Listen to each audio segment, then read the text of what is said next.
Welcome to the Wounds of the Faithful podcast, brought to you by DSW Ministries. Your host is singer, songwriter, speaker, and domestic violence advocate Diana Winkler.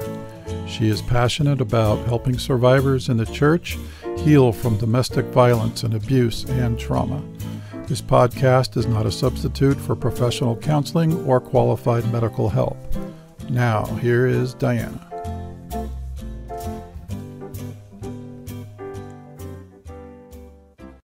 Hey everybody, welcome. I hope you're having a great summer so far.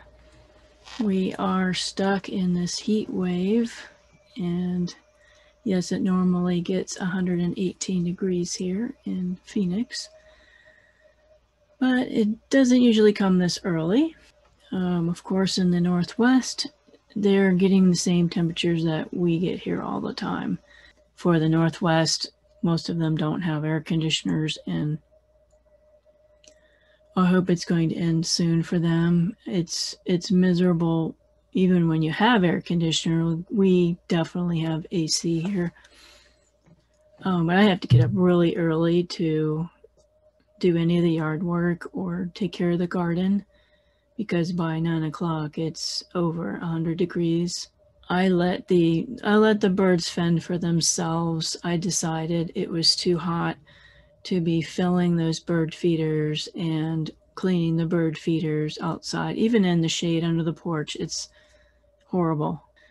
We have a lot of feral cats, I think I mentioned, that come into the yard, and now that they know where to get the birds. And so I was finding 2 dead birds in my yard a day. I didn't want to be cleaning that up, and so I decided to keep the bird bath. We do have a pond with a fountain, and so I am providing water for them. Please don't send me nasty emails about the birds. Yes, they can fend for themselves for food. Most of them have moved on. I still have the hummingbird feeders up because they're in the shade, and I don't have any problem with the hummingbirds. I think next year I'm not going to do my garden in the summer. It's too stinking hot. Anyway, yeah, we have AC, and we have a very high electric bill. But Brian is very sick still. I appreciate prayers for Brian. We're trying to get disability applied for because he hasn't been able to work. It's a lot of red tape, so if you could pray for Brian, he's really discouraged because he's not feeling well. But we are going to have a good time, heat or no heat. Will Hess is in the house. Well, not in the house.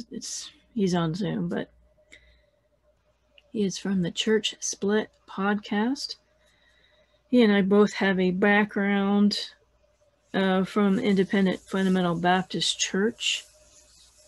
He is the first guest that I've had that is from IFB. That's what we call it.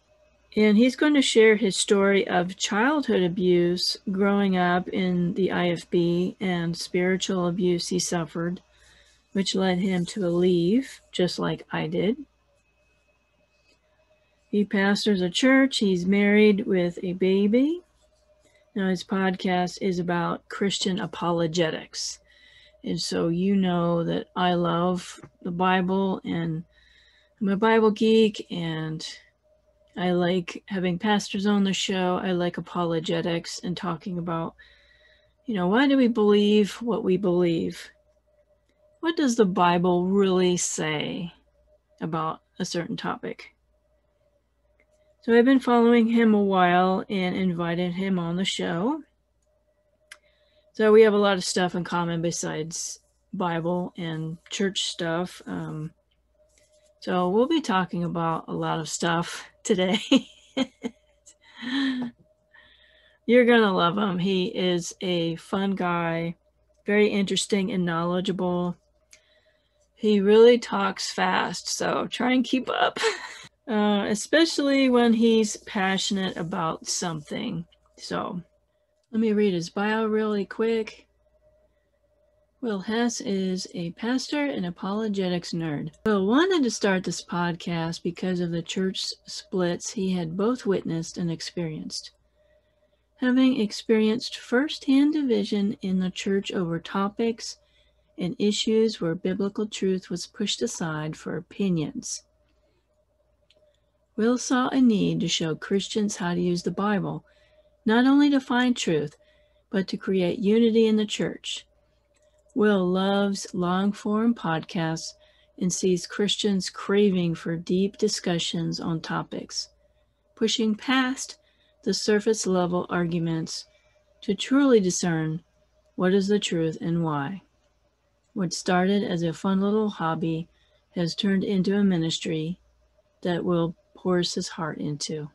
Please welcome Will Hess to the show. Hey. Hey, glad to have a fellow nerd on the show. Bible nerd, sci-fi nerd, computer nerd. I'm a library book nerd. And There's no shame in that. There's no shame. I have, you can't see it, but on this side of my office, I have, let's see, I have the Crowns of Narnia. I have a D&D kit. I have Star Wars up the wazoo. I have a whole stack of Marvel comics and DC comics and Spawn comics. You're in good hands. So you're DC and Marvel? I know I tread a very fine line on that. Fans don't kill me. I do enjoy both. And I've said this before. I'm a huge Marvel fan. Spider-Man and Moon Knight are my two favorite Marvel characters. And I love in DC, I'm a huge Batman fan and Nightwing. Mm-hmm. Yep. And then one of my favorite heroes of all time is Spawn, but nobody watches Spawn anymore, listen or reads Spawn unless you're from the 90s. And I still am waiting for my movie. All the superhero craze, we don't have a Spawn movie. It's very upsetting. Well, I have my favorites. I mean, I was always a Superman fanatic back in the 80s. That was my first boyfriend was Superman. And I thought I was going to marry Superman, Christopher Reeve, rest in peace. But so I liked DC first and Wonder Woman, of course, but I do like a lot of the Marvel characters. I like Aquaman. I like them all. I like Thor. I like go towards Marvel more. Yeah, if you're in the comic books, I say all the time that DC's movies have struggled. I think everyone knows that.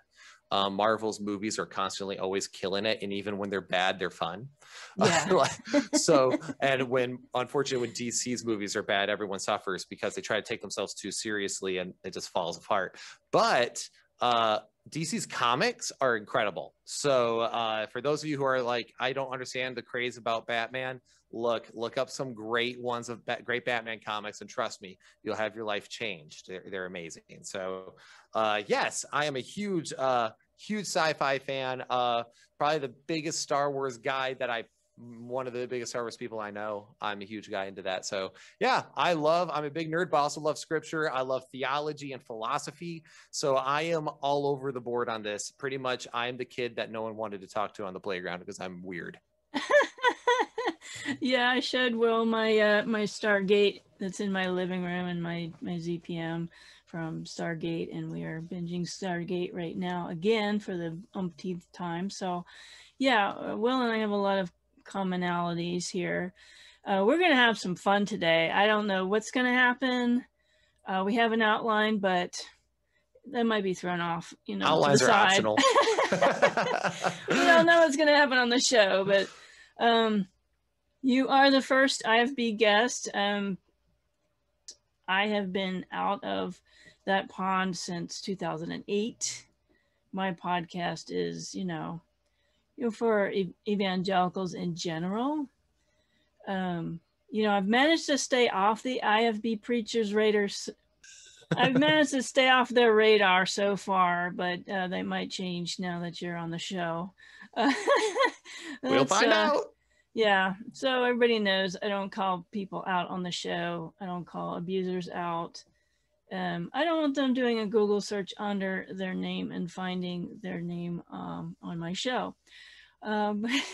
Everybody that's listened to my podcast, my ministry is about healing. And I definitely support people like Recovering Fundamentalist Podcast and Preacher Boys and Will from the Church Split, who are called to expose people. That's just not what I'm focused on.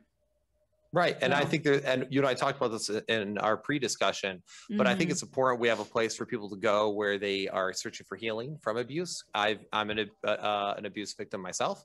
And I think it would have been valuable for me to have a place where I could learn in a healthy way how to cope with my abuse. And, then there's what we do. I say regularly, the church split, people hear that and people have wondered.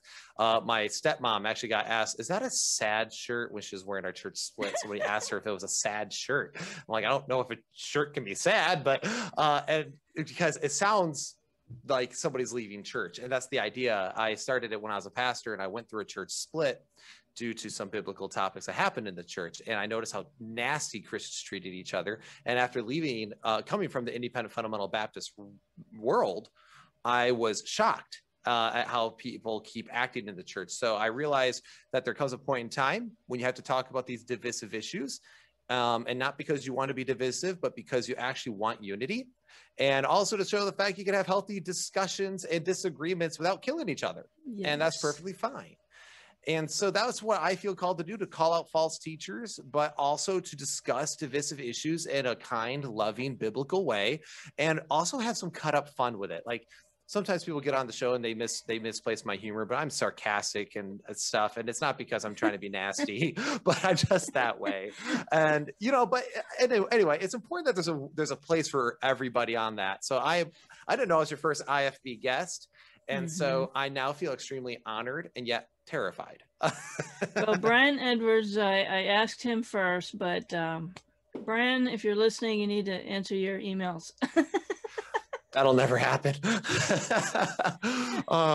He always talks about he has like 600 unread texts, and I'm like, the amount of notifications that are unlooked at gives me stress just thinking about it. I can't handle that. I wouldn't be able to do it. So yeah, it's a good time. But so we're glad you're on the show. I'm glad to be here. Thanks for having me. No, I was not born IFB.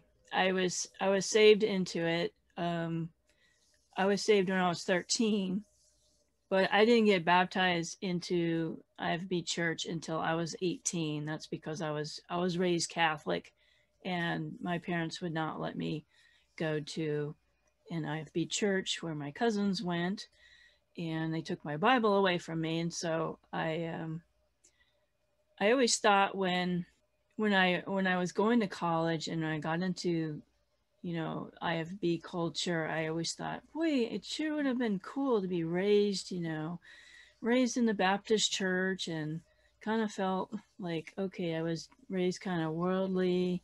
I had a good upbringing, very moralistic upbringing, but my parents are not evangelical. And but now that I hear all you guys' stories, the people that have been born into IFB and what you guys went through, I'm like, I'm really grateful for my family. They're not perfect, but they were good. They're good parents. They gave me a sense of right and wrong. I went to Catholic school till I was in the 4th grade. My dad made sure that we went to church, and we knew what sin was. I knew who Jesus was. I knew he died on the cross for me. And, so I had that moralistic upbringing, and I had a regular childhood and regular teenage years. But, I look back and I'm like thankful that I didn't go through what some of you guys went through.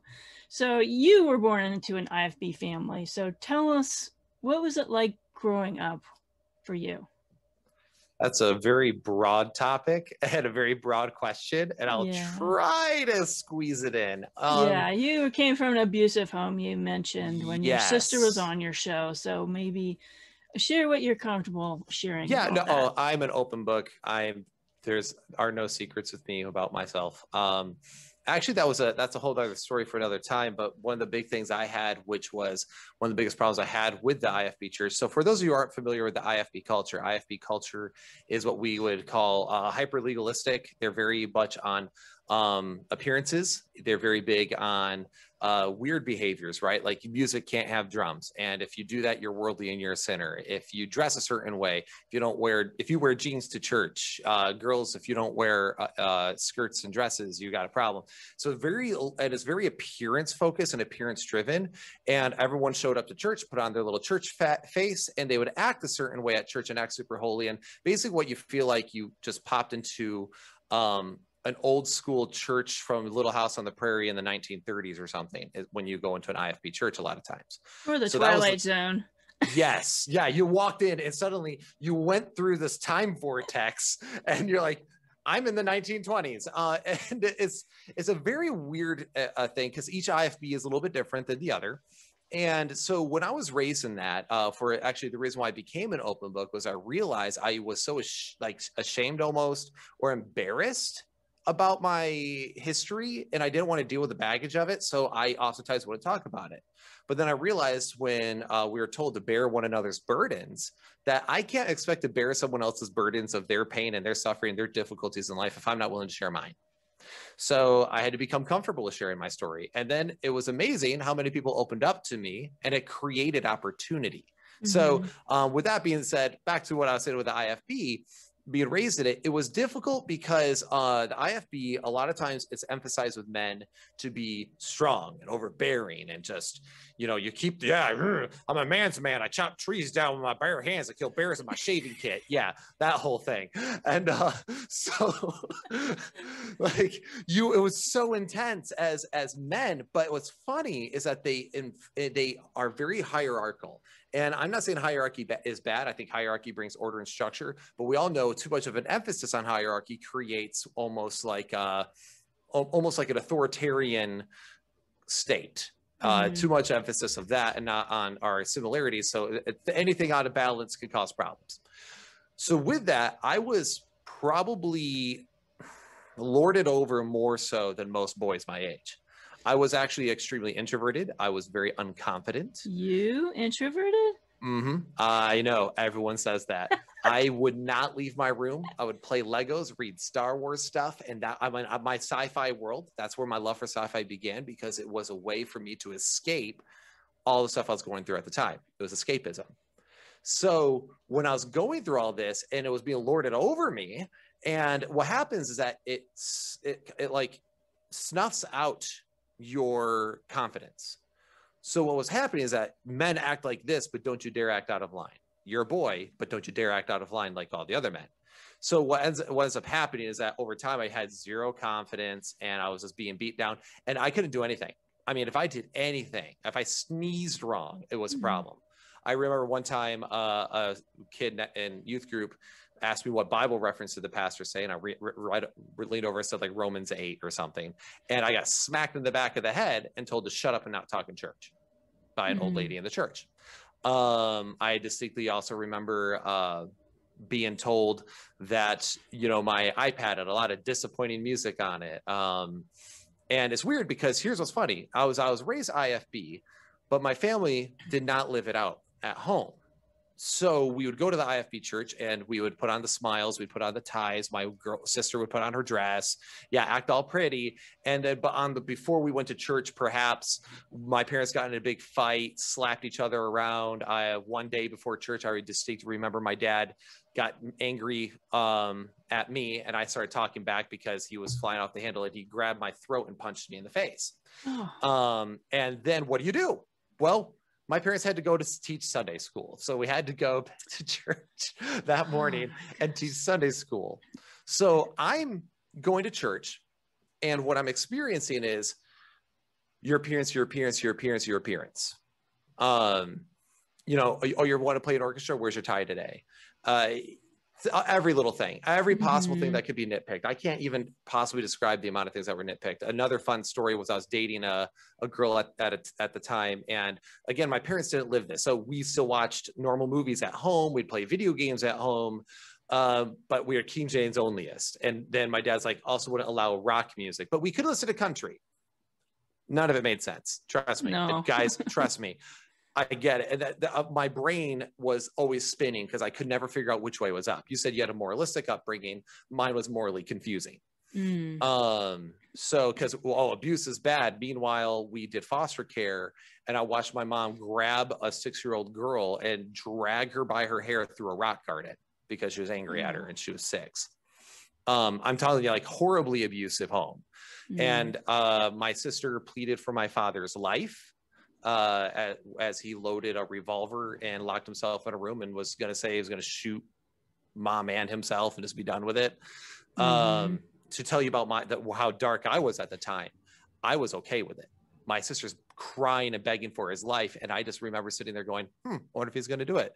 And I kind of had hoped he would, because for me, I was like, just end it, you know? And that's terrible. I'm sorry. I'm trying to be depressing. I understand where you're coming from, because I went through the same thing. My ex-husband tried to shoot himself, and I had the same thoughts go into my head. Which, so, it is horrible. You think you're a terrible human, but yeah. And even looking back, I'm like, wow, Will, that was a dark place. And if you know me, that's not how I am, but I am kind of naturally cynical, I think, because of a lot of the stuff I've experienced. So anyway, so what happened is that's my home environment. Then I go to church, and I was nitpicked to death. Like I said, I was dating this one girl. We went on a mission trip to New Mexico. This is one of the many appearance-focused things that blew out of proportion. Well, the missionary and the youth pastor on our final night, they went out for dinner, and they were like, all right, teens, we're going to leave you here. But boys, you can only go be alone in the basement. Girls, you can be on this side of the house. The only place you guys can be in mixed company is right here in the living area. And the living area was combined with the kitchen, because you know sometimes you have the kitchens in those apartments that seamlessly enter the living area, and then the living area seamlessly entered into the balcony. And New Mexico was a beautiful night, so we were in and out of the kitchen, the balcony, and the living area, because that's all part of the living area. We came back, and me and my girlfriend and all of our friends were hanging out on the balcony. And when the youth pastor and them got back, everyone left the balcony to go socialize inside. So it left me and my girlfriend just hanging out on the balcony. And we just were talking. It was no big deal. And then suddenly the youth pastor's wife busts in, and she starts screaming at us that we are deliberately disobeying, that we're an appearance of evil, that is making it look like we're trying to get away so we could go do things like sexually. And I'm like, the balcony is connected to the living room, and the door to the balcony is a window, like a big window. Like, I mean, I'm bold, but I'm not that bold, you know? I mean, you weren't making out on the balcony. Exactly. And it was that sort of thing all the time. I mean, if you just happen to find yourself alone in a room with a girl in the church, all of a sudden you're going to yell that about appearance of evil. I got told appearance of evil all the time. So being raised in the IFB was really difficult. And because, again, it was all so much focus on your appearance and controlling every little part of your life. Then I went home and it was pure chaos. One day, my mom finally got arrested for child abuse. And my youth pastor and his wife just happened to show up probably about 15 minutes after the arrest took place. I helped the officers hold my mom down as a handcuffed her. I was about 14. Wow.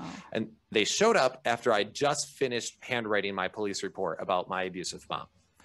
And my youth pastor was like, oh my goodness, are you guys okay? And he left, and then they never followed up. The church went back to jumping down me and my brother's throat about our appearances and how we're behaving here and there. And I'm like, you know what's going on at home, and you're worried about my tie. You're worried that we talked to a girl, and you know what's going on at home, but you're not doing your due diligence. And in fact, one day my dad got violent with me again, and I snapped. I was 16. And I snapped, and I gave him 2 black eyes, a broken nose, and a concussion. Ooh. Yeah, like suddenly it just a flip switched, and I just went AWOL. And then what ended up happening is that the pastor came over, because the police all knew our house at this point, so did the pastor. Pastor came over, and then he told me how I was disrespectful to my dad. And he's like, you should never hit your father. I never would have hit my father. I'm like, did your father ever hit you? Like, have you ever been in that position? You know, I've seen my brother get almost ran over by the car from my mom and stuff like that. I was like, you don't know what's going on here, and you're going to seriously tell me not to do that with my dad when I'm self-preservation at this point. and you guys know what's going on, but you're not doing anything. So that was my IFB experience, where for my youngest years, I was almost emasculated. I was not wanting to deal with, I had zero confidence. I was scared of everything. I was scared to step out of line, to breathe wrong, sneeze wrong. Didn't matter what I did. And there was wrong found in it. And when I'd ask why that thing was wrong, all I would get was a vague thing, like it's worldly or it's appearance of evil. Like these seem to get arbitrary because that's an appearance of evil. But if we're out witnessing and I witnessed to a girl, you wouldn't consider that an appearance of evil. But suddenly, what? Like I couldn't peg it down. So that was my interesting beginning of my journey. And I got to the point where I hated church. I wouldn't say I hated God, but I stopped caring. I was like, okay, I believe God's real, but I really could care less anymore. I hated being at home. So I lived in a very bitter, sad state for a while. Yeah, that's part of trauma. Your response to trauma. Yep. So I guess that's where this monster before you was born, because I say all the time that because of all the fighting I've been through, I feel almost more comfortable in a fight than out of one. So, and I don't know, someone could say that's some weird psychological response, but I think it's honestly God equipping me to be able to do the ministry we do now. Yeah, and you did have a genuine faith in the Lord. I mean, when did you genuinely come to know the Lord? 17. I made a profession of faith when I was like 6, but I don't know. I just didn't want to go to hell, because that's the other thing. IFB is all fear tactics. So for them, it's all about avoiding hell. And what was never emphasized was the idea that God, it's not that's the fact that there's hell. It's this idea that God loves you. He's trying to save you. He not only did he send his son for you, but you're made in his image. You're valuable. And that's a huge thing to understand, the fact that the creator of the universe saw the world and said, it needed you in order for my plan to come to fruition. And when I realized his love for me, so what happened was, okay, so all this garbage is happening. Then I started doing things that was wrong, right? I started going out partying, making really poor decisions, making bad friends, doing bad things, because I was being accused of doing bad things all the time. So I finally said, okay, well, if I'm going to be treated like I'm a criminal, I may as well be one. And so, which is terrible logic, but I mean, whatever. I was an angsty teenager. And what happened is I made a mess of my personal life. My home life was already a mess. My church life was a mess. So everything's a mess. And I opened up my Bible, and I was just desperately seeking at this point. I wanted truth. And I just happened to land on John 14, which is the whole part of, I go to prepare a place for you. If you ask anything in my name, I will do it. I love you is what that entire passage was saying to me. Amen. And it hit me like a ton of bricks. I mean, I cannot tell you where it's like, I saw my sin for what it was, but not just that it was gross, but that there was somebody who loved me so much, and I was living in rebellion and saying I was going for second best. Trying to do it my way instead of his way. And so I completely surrendered to God that night, 17 years old.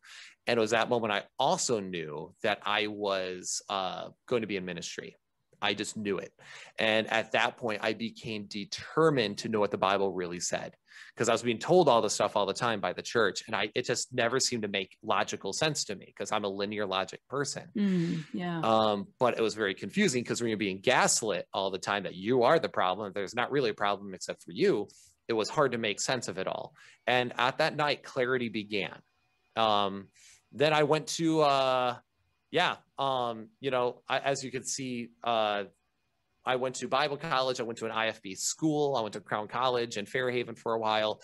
And when I was there, I just kept running into more and more of that legalistic stuff. I figured it was maybe just my church, right? Maybe my church is that way, but the independent Baptists have got it right, is what I figured. Oh, the college is crazy. Oh yeah, way worse. So yeah, that's when I started really challenging everything, studying more. And now here I sit, and I'm no longer an independent fundamental Baptist at all in my identification. So anyway. Do you think that IFB is a cult? I wholeheartedly believe that IFB is a cult. And I know that's a hot take. I'm going to get some flack for that. Yeah. And I wouldn't say every single IFB fits this description. I'll always allow for grace for the interlopers, but I'm talking about the rule, not the exception. Right. Yeah. The church I was baptized in, they weren't weird at all. And I would probably go be in the church if I still lived in that area, but yeah. So one of the things, the reason why, and I say, I define cult, I mean, there's the bite model, which I've always found to be interesting, but I feel like the bite model is too broad as well, that basically any church could fit into it to some degree or other, because it does tell you what to do, right? The church is about God's moral law. So you do have to subscribe to that to some degree. But one of the biggest things for me in a cult is the idea of fear, power, and information control. And so we got the power, and we'll intimidate you into saying that you will lose your status, or you'll lose your relationships, or you'll lose whatever if you don't follow these prerequisites. And we're also going to control every little bit of your thought process. And if you think differently, we're going to label you as something terrible. And again, we'll ostracize you. I was ostracized in my church for a while. I got quote unquote church disciplined, as they put it. Yeah, exactly. Which is, if you ever really want somebody to go over the deep end, completely ostracize them from your church to see what happens, right? So anyway, it's when you're controlling people's thoughts, and it's information control, that this one person or this top untouchable thing is the authority, and there's nothing you can say to that one person who is above it. So either the pastor or a board, or like with the Jehovah's Witness, when it's the watchtower creates all the dictates for everybody else. That's kind of my idea, where it's like, if it's from the top down and you cannot question at all, and if you disagree in one area and it becomes a problem, you might want to start second guessing whether or not you're in a cult. Yeah, it's never about the fundamentals of the faith. Correct. It's about all these side issues. Right, which actually gets into the next part of your question, where you said there's a specific culture in the IFB that is different than Orthodox Christianity. We talked about that: dress, music, movies, dating, and marriage. And when you look at Orthodox Christianity, the first 5 creeds, for example, were mostly about Christology. Who is Christ, and our identity with him, and his identity. Yes. And the IFB turns it into what is the perception of your identity. Mm-hmm. Yep. It's about what we could perceive. What if somebody saw you doing that? And what do you think if Christ came back right now? What would he think about what you're doing? And weird things like that, which is such a weird thing to say. It's like, well, are you trying to shame me in what I'm doing? Like, I was told, like, watching Star Wars and doing sci-fi stuff. Well, is that something you really want to be doing when Christ returns? I'm like, well, I don't really want to be. There's a lot of things I'd rather not be doing when Christ returns. Like, what if I ate Taco Bell that day? Yeah. Anyway, I find that. So anyway, the point is that there's a lot of differences, and they have.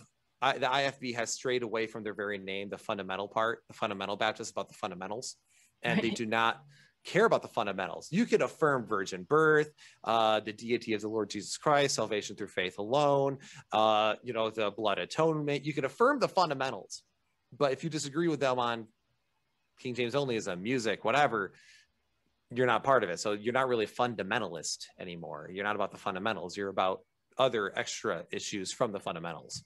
And my biggest thing is at least be honest about it. Yeah. So anyway.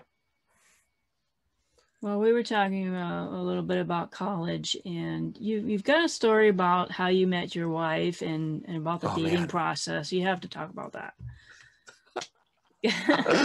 I'll look back at it and I'm like, if I didn't meet my wife and my best friend that I have, so I have 2 best friends. I'm going to get flack if I don't give them both the knowledge. Brian Bodie, who's my co-host on the Church Split. Yes. And then Andrew Fittis, who's been on the Church Split, but not the church.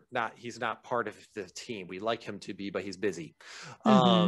But so you'll get flack. So if I didn't meet Andrew, and if I didn't meet my wife Callie, I would say pretty much my entire Bible college career was a big waste of time, except for the fact where, because of these experiences I'm going to talk about here, they challenged me and they grew me and they made me stronger and they made me what I would say allowed me to become a theological force.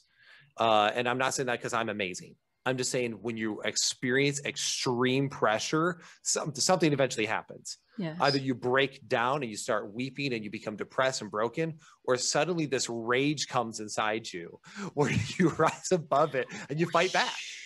Yeah, and that's what happened to me. I just started fighting back. So a couple things before we get into the story of my wife is there was definitely a dynamic at the school as far as what's the word? Status was concerned. So I was in the deaf ministry, and my sister, who has been on the show, and my brother-in-law, who's part of our team here, he helps with back end stuff, and sometimes on TikTok he does something stupid. He does funny little skits, but for the church split. Anyway, but which they were known, they got like the first deaf ministry award. I mean, my sister and brother-in-law were known at Crown College. And I won't talk much about my experience at Fairhaven just because they are a certain level of crazy, but actually I got along with them just fine. Like they didn't like hunt me down and treat me like dirt. It was just more like the snottiness from the students themselves and just observing what was said behind the pulpit that I was like, yeah, I'm not going to make it here. So I left after my first semester. So it was really Crown was my full experience. So Melinda and Drew were really known at Crown. And then I show up and it was, ooh, Will, but my sister, if you go to the interview, you'll know bought into the IFB hook, line, and sinker because to her it brought stability from our abusive home. For me, I was there because I knew nothing else, but I disagreed with a lot of the dumb things that were emphasized, but I didn't know anything else. So I stayed within because I just was like, I'll change it from within and show them the right way. No, but what ended up happening was for my first 2 weeks, I went to a frozen yogurt place with some friends. And in the IFB, you cannot be alone out with girls. You always, if it's a date, you have to have a third, which is actually why I think a lot of people have failed marriages in the IFB as well, because they never got to know each other privately. They only got to know each other in social environments. But then also so I went out and there's a bunch of the friends from school that were girls at the same frozen yogurt place. And I did what a friendly person does, which is I said hi, which is the biggest thing you don't do apparently. Hi. Hey, how you doing? I sat down, was talking for a little bit, just talking to my friends. Well, the vice president's secretary pulled in and saw a couple of Crown student boys talking to some Crown student girls alone. And we had security called on us. I got pulled into the dean of students office the next day and got raked over coals. And I was just, okay, so what do you expect me to do when I see my friends out and about? Like, not say hi? That seems rude. We're all part of the body of Christ. Shouldn't we not fellowship? And they just told me basically, shut up. And I was like, okay. So another one was they didn't like where I worked. I ended up getting a job at Hollister just as one of their people on the sales floor. When I moved out of state to Tennessee from Michigan and I needed the first job I could get, I was out shopping for some clothes for school, walked in and they offered me a job on the spot. And I was like, yeah, sure. That's better than nothing. Oh, you have a pulse? You want a job? Yeah, I don't want done. And, I was told that I couldn't. I was eventually pulled into the dean of students office. I was told I could not work there because they support homosexuality, that they sell immodest clothes, that they have worldly music, and they have a sexualized atmosphere. So I was merely honest and asked the dean of students, I was like, well, don't we have students that work at Walmart? They sell that music. They sell that same music.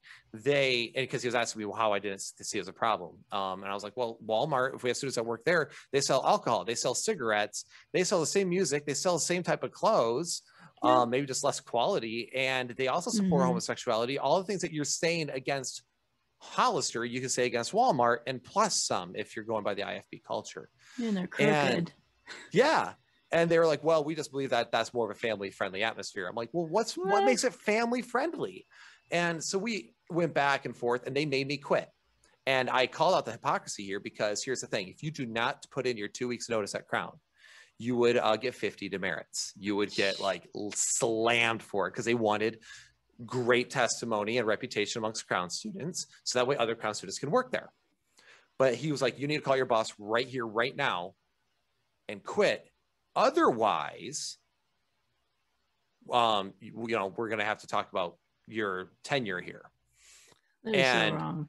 So I was like, but if I don't put in 2 weeks notice, isn't that, he's like, that's only for approved workplaces.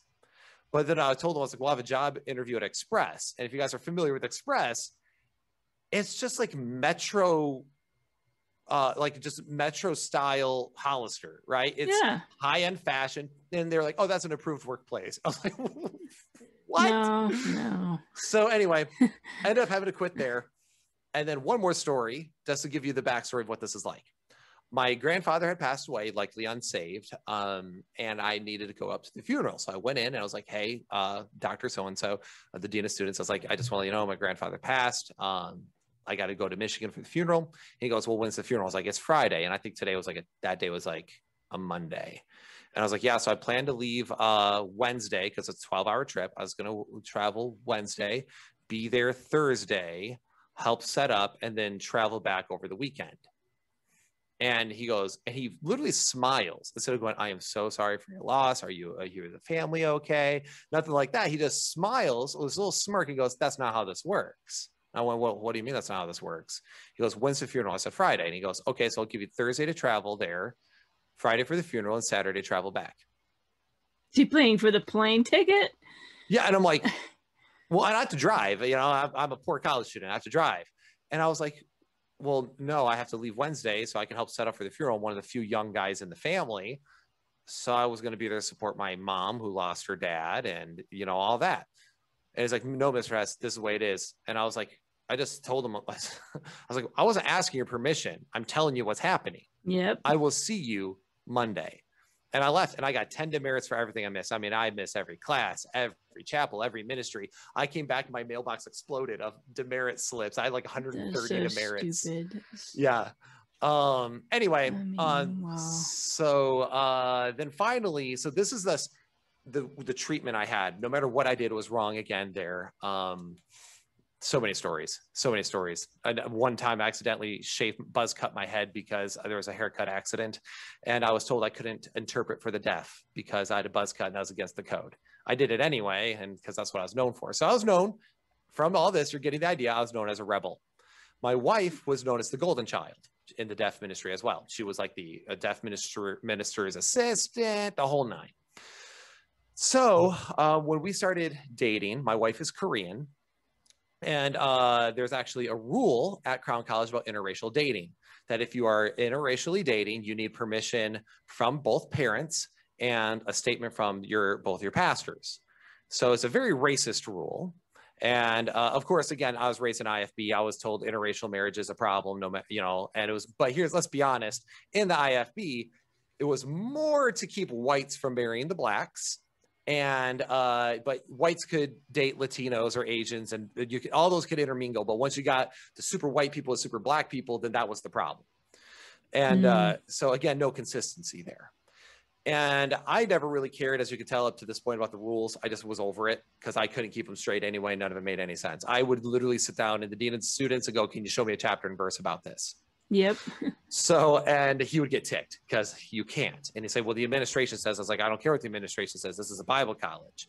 And he'd say, well, we're your spiritual authority here. And I said, no, you're not. And the pastor here doesn't even know my name. So you can't say you're my spiritual authority when you don't even know my name. Okay. It's bad.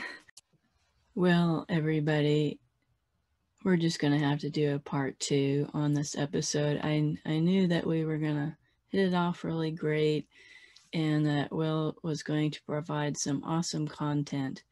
He has a lot more to share, and we're going to continue this conversation next week. So be sure to come back. So in the meantime, please remember that you are no longer a victim. You are victorious. God bless you, and we'll see you next week. Thank you for listening to the Wounds of the Faithful podcast. If this episode has been helpful to you, please hit the subscribe button and tell a friend.